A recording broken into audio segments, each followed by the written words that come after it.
আরে অনেক তো হলো, এবার তো থামতে শেখো। কার জন্য এত কষ্ট পাচ্ছ? যে তোমার মন ভেঙে চলে গেছে অন্য কারো টানে, নাকি সারাটা দিন অপেক্ষা করে থাকো মন খুলে একটু কথা বলবে যার সাথে, সে তোমায় খুশি করা তো দূরের কথা, তোমার সাথে একটু কথা না বলেও ভীষণ ব্যস্ত চুপিসারে অন্য কারোর সাথে। রোজ ঘুমের মধ্যেও দাউ দাউ করে পুড়ছ ভীষণ অভিমানে, ভালোবাসা না পাওয়ার অভিমানে। তাই বলছি এবার থামতে শেখো, কারণ আমরা কেউ তুচ্ছ নই।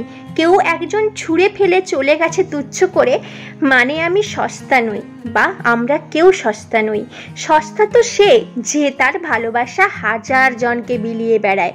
হ্যাঁ, ভালো থাকার জন্য একটা প্রিয় মানুষের প্রয়োজন ঠিকই, কিন্তু সেটা করতে গিয়ে নিজেকে অতিরিক্ত প্রিয়জন থেকে অপ্রয়োজনীয় করে তুলো না। নিজেকে ভালোবাসতে শেখো, নিজের সৌন্দর্যতায় একবার মুগ্ধ হয়ে দেখো।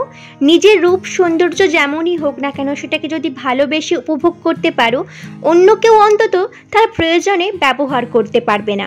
বা অন্য কাউকে প্রিয়জন ভাবার আগে তুমি অন্তত 10 বার ভেবে নেবে তাকে তুমি কাছে আনবে বা সে তোমার যোগ্য কিনা।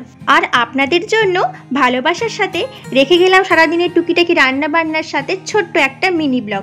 যদি ভালো লেগে থাকে প্লিজ একটা লাইক কমেন্ট করে যেতে ভুলবেন না। আর আমার নেক্সট রেসিপির ভিডিও আর মিনি ব্লগগুলো দেখার জন্য আমার ইউটিউব চ্যানেলটিকে সাবস্ক্রাইব করে ভালোবাসার সাথে পাশে থাকবেন। সবাইকে অনেক ভালোবাসা জানিয়ে শেষ করছি এখানেই।